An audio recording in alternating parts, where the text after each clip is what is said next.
Remember a little while ago, Mark Carney decided to throw a landmine on the ground and then step on it. And then we said it was going to blow up in his face. Well, now he's decided to throw a landmine on the ground and take 2 grenades out of his belt and then pull the pins and then drop them.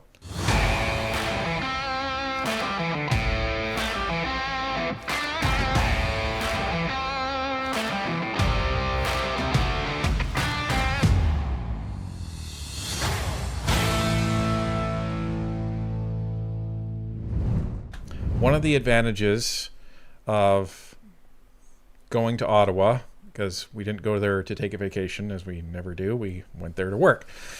And a lot of the work that we do in Ottawa isn't on camera. It's networking, it's building connections, building relationships, planting seeds that we hope will come to fruition later on. It's observing, it's learning how Parliament works. It's talking to various different people, MPs, staffers, people who work for Parliament, just anybody and everybody who is able to teach us, really. We're perpetual students. So one of the things that that we were able to do is mature some relationships that we had that allow us to actually start this next segment. And the segment, what I've named, is called Point of Order. And we will get to the why I named that shortly. But before we get to that, let's talk about an announcement that Mark Carney made today. Canada recognizes... Oh, wait a minute. I think this is right. Canada recognizes State of Palestine. Offers to help build peaceful future with Israel. Prospect of two-state solution has gravely eroded due to Hamas Israeli actions. PMO. So, remember a little while ago, Mark Carney decided to throw a landmine on the ground and then step on it. And then we said it was going to blow up in his face. Well, now he's decided to throw a landmine on the ground and take 2 grenades out of his belt and then pull the pins and then drop them. That's what he's done now. So a lot of historical Jewish voters have been liberal. And that is starting to change rapidly. And in the last announcement, he said, well, you know, if they commit to having elections, and if they commit to this, and if they commit to that, and if they commit to this, then we will recognize them as a state. Now, they didn't have to do it.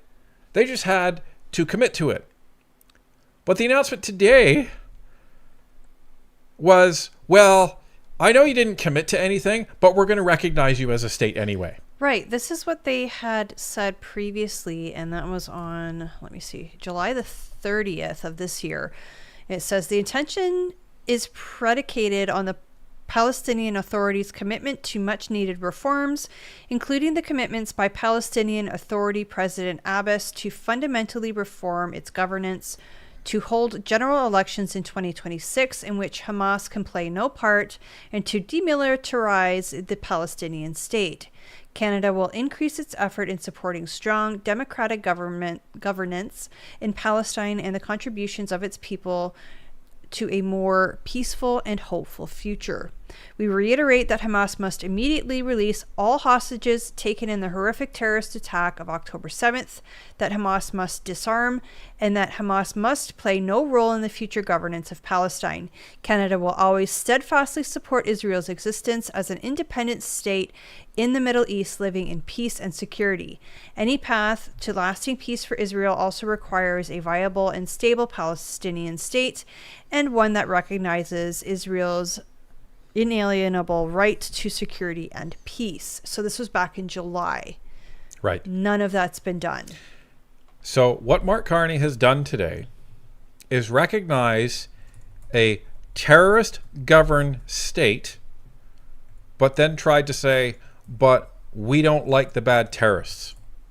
So how can you recognize a state that is governed by terrorists, but also say, but we don't like the governing authority?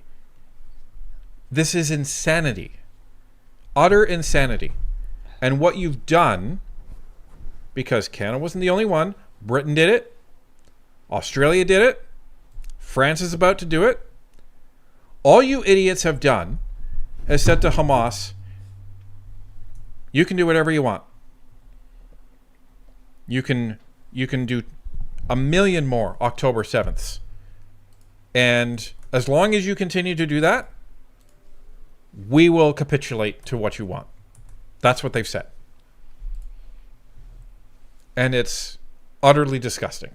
It is disgusting. I mean, as I was reading that, the statement that was made on July the 30th, the thing that stuck out to me the most was that Hamas must immediately release all hostages taken in the horrific terrorist attack on October 7th. Guess how many hostages were released? None. None. And it's been almost 2 years. We're coming up on the 2-year mark. And many hostages have unfortunately lost their lives. Like, this is disgusting. And then our own government goes against the wishes of Parliament and says, you know what, we're going to recognize the state anyways. Even though all that stuff we asked for isn't done, we're gonna recognize it anyways. Well, one minor correction. I wouldn't say he went against the wishes of Parliament because it wasn't even freaking discussed in Parliament. Well, they had done a vote, I want to say in 2024, and the MPs voted against recognizing a Palestinian state. Right, but you would think that before a new prime minister and a new government actually made any such declaration, even they promised to recognize them, you'd think at least a discussion in Parliament would probably be a good idea. But here's the problem. Mark Carney, he thinks he can do whatever he wants. He thinks he's the CEO of Canada. Yeah, that he can just unilaterally make these kinds of decisions. And in one of the articles we were reading, it was saying, 3 out of 5 Canadians, believe that, Israel is committing a genocide. Well, why would that be? Why would that be? That's because of the state-funded media. There you go. Quick, don't say state-funded media. They're gonna I may get kick cut us off YouTube. I don't think CBC has control of YouTube yet. So. Yet. Anyway, folks, this brings us to the point of order, Mr. Chair. Ladies and gentlemen, this is something that we obtained from one of our sources. And this is called an inquiry of ministry, or as it's more commonly known, a public order paper.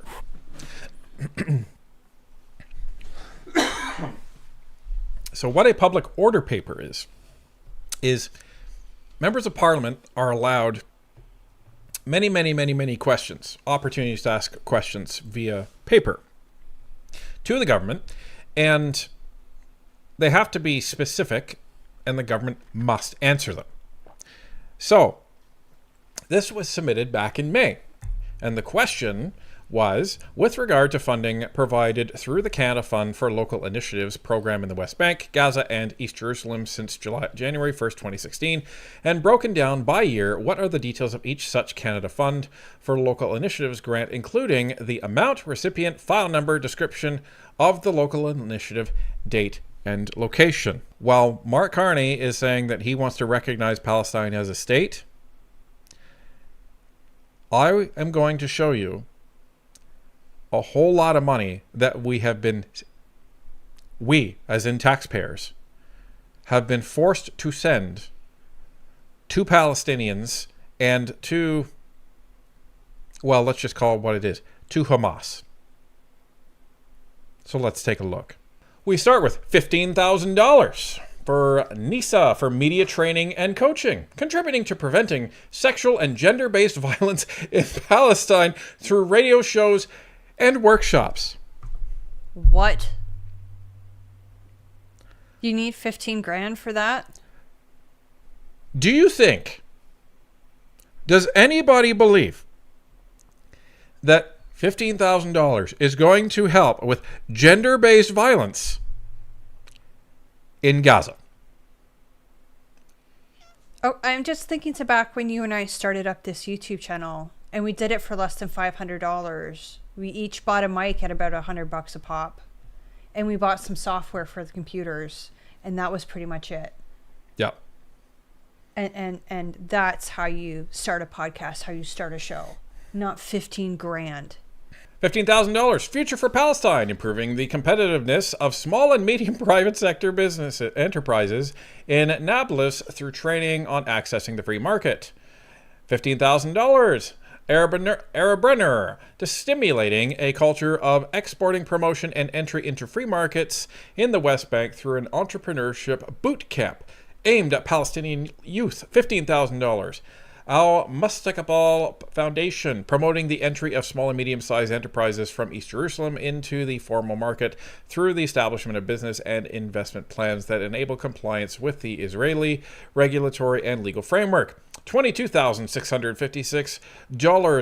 Juzor for health and social development, empowering young girls and women in Palestine in refugee camps through capacity building workshops. $17,199. Saba organization, raising awareness on the harms of early marriage in Palestine among children and parents. $12,812. Women's Center for Legal Aid and Counseling, securing emergency protection to female victims of violence in Palestine. Are you freaking kidding me? In a normal, call it westernized country, you might be able to make some arguments. They may not be very good ones to take my money and send it there, but you might be able to make some arguments that these things would end up actually being used for these. One of the things that the Western media keeps criticizing Israel about is blocking aid to Gaza. And that was actually one of the results of the polls, that 3 to 5 Canadians, aren't happy that Israel keeps blocking aid to Gaza. But then one of the other ridiculous polls, which is the counterpoint to it, is, do you believe that the funding is actually going to Gaza or it's going to Hamas? And almost everybody said it's going to Hamas. So how are you angry that Israel is blocking aid when that aid is actually going to Hamas? Because they're missing that second component, that the aid is going to Hamas, and that's why Israel's blocking it. All they hear is that Israel's blocking aid. Oh, and sorry, folks. That was page 1. We're not done. We're not done. We're actually getting started. So I apologize if you think that was it. We're not done. Oh, boy. But this is the insanity. You actually think in that culture that they have, that Hamas has enforced on these people in Gaza, you think there's going to be support and legal aid for women of gender-based violence? Are you kidding me? And I'm not insulting the people that are actually experiencing this. I'm saying, are you for real that you are that naive and think that that's where it's going? Bethlehem University. So this is at least in Israel. Increasing awareness of sustainable environmental practices through the rehabilitation of the Bethlehem University Gardens to showcase recycling and composting practices. Leaders Organization, promoting female entrepreneurs in the West Bank and East Jerusalem through mentoring and university tours. Business Women Forum Palestine, increasing the employability of young female graduates through internships, opportunities, workshops, and coaching in marketing and sales negotiations. NISA for media training and coaching, increasing gender equality in the 2016 municipal council elections in the West Bank and Gaza through weekly radio shows with current female council members. Future for Palestine, increasing the sustainability for National Society of the Visually Handicapped through provision solar power at Al Shirak School. Just for Development and Entrepreneurship, empowering women and girls through training in innovative thinking, leadership, entrepreneurship, and public speaking.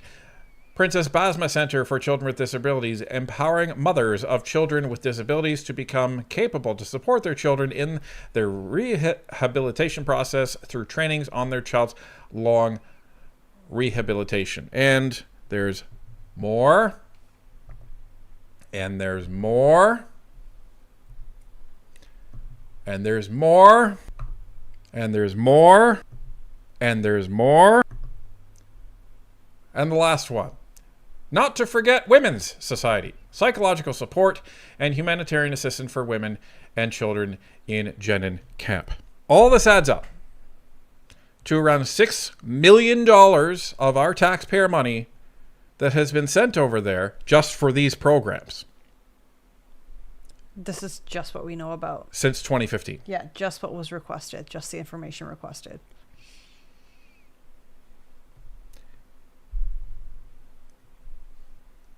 Liberals, You have Canadians going hungry.